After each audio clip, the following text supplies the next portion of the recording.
आज की हमारी कहानी है लड्डू गोपाल की सेवा।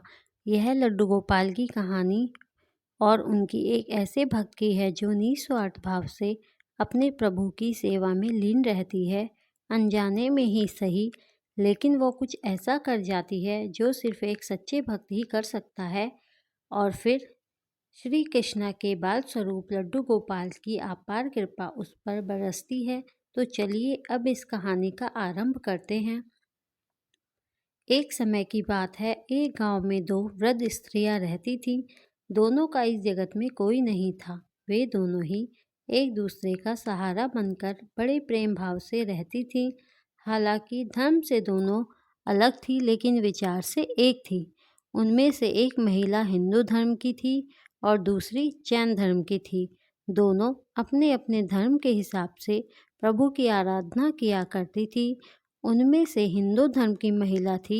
उसने अपने घर के मंदिर में श्री कृष्णा के बाल स्वरूप लड्डू गोपाल को बड़े प्रेम भाव से विराजमान किया हुआ था और उन्हें प्रतिदिन एक बालक के भांति प्रातःकाल नहला धुलाकर सुंदर वस्त्र आभूषण आदि पहनाकर तैयार करती थी।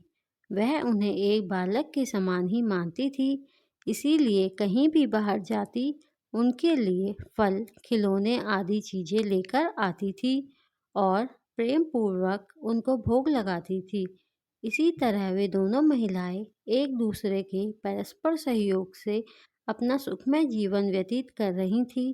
वो दोनों जब पूजा पाठ एवं सभी कामों से मुक्त होती थी, तब बचा हुआ समय एक दूसरे के साथ सुख दुख बांटते हुए व्यतीत करती थी। कुछ समय बीतने के बाद श्रावण मास में हिंदू महिला को तीर्थ यात्रा पर जाने का अवसर मिला। तब उसने अपनी अति प्रिय उस जैन धर्म की महिला से भी चलने के लिए कहा, क्योंकि वृद्धावस्था अधिक होने के कारण वह चलने फिरने में थोड़ी असमर्थ थी। इसीलिए उसने जाने से मना कर दिया और कहा कि मुझे चलने फिरने में परेशानी होगी, इसी कारण तुम्हें भी तीर्थ यात्रा में विघ्न रहेगा।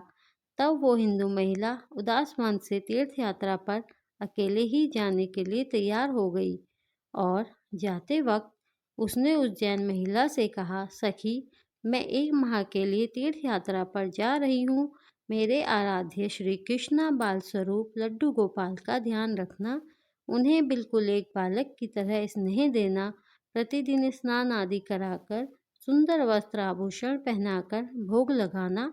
उस जैन महिला ने सब बातें सुनी और बोली कि हाँ सखी, तुम चिंता मुक्त होकर तीर्थ यात्रा को जाओ।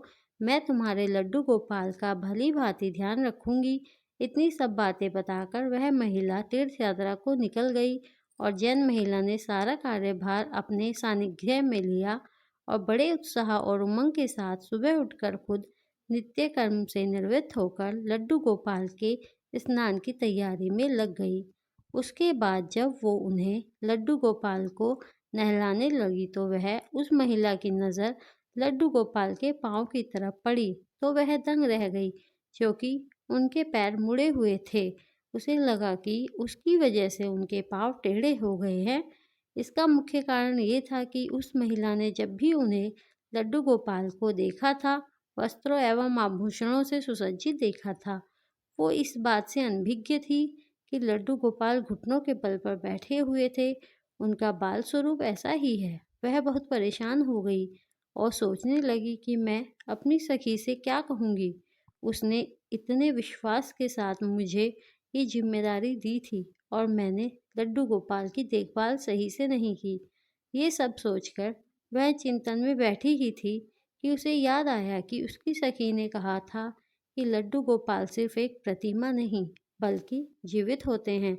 बस फिर क्या था, उसने निश्चय किया कि दिन प्रतिदिन उनके पैरों की मालिश करेगी और वह दिन में कई बार ऐसा ही करने लगी। और जैसा कि श्री कृष्ण का स्वभाव है, वो हैं ही इतने कृपालु दया निधान। उस वृद्ध महिला की इस नादान भक्ति से वंशीभूत होकर उन्होंने उस पर अपनी अपार कृपा लुटा दी और एक दिन वह महिला रोज की भांति प्रातःकाल उठकर लड्डू गोपाल को नहलाने का प्रबंध कर ही रही थी कि उसकी नज़र उनके पैरों पर पड़ी। उसने देखा कि लड्डू गोपाल के पैर ठीक हो गए और यह सब देखकर वह वृद्ध महिला खुशी से फूली न समाई और ये सारा वृत्तांत सुनने के लिए अपनी सखी का बेसब्री से इंतजार करने लगी। कुछ समय पश्चात जब वह हिंदू धर्म की महिला तीर्थ यात्रा पूर्ण करके वापस आई तो सबसे पहले वो अपने लड्डू गोपाल के दर्शन को ललायित थी और जैसे ही उसने लड्डू गोपाल को देखा तो आश्चर्य में पड़ गई। उसने देखा कि लड्डू गोपाल खड़े हुए थे। उसने सोचा कि शायद ये उनकी लड्डू गोपाल नहीं हैं और अपनी सखी के पास जाकर ये सब पूछा। तब उस जैन धर्म की महिला ने सारा वृत्तांत उसे सुनाया। उसकी बातें सुनकर हिंदू महिला समझ गई कि ये सारा खेल उसके मुरलीधर कृष्ण कन्हैया का है। वो दौड़ी दौड़ी लड्डू गोपाल के पास पहुंची और उनके चरणों में गिरकर बोली, हे मेरे कन्हैया, हे मुरलीधर, आपकी दया का कोई पराकाष्ठा नहीं है, आपकी कृपा का कोई सानी नहीं है। और फिर उज्जैन महिला से बोली कि हे सखी, तू धन्य है, तुझ पर श्री कृष्णा की ऐसी कृपा हुई जो कोई कभी सोच भी नहीं सकता है। तुझे नहीं पता कि हम लड्डू गोपाल के पाँव तो ऐसे ही थे, क्योंकि उनका ये बाल स्वरूप बैठी मुद्रा में है, लेकिन तेरी भक्ति ने उनके इस स्वरूप को बदल दिया, उनके पैर सीधे कर दिए।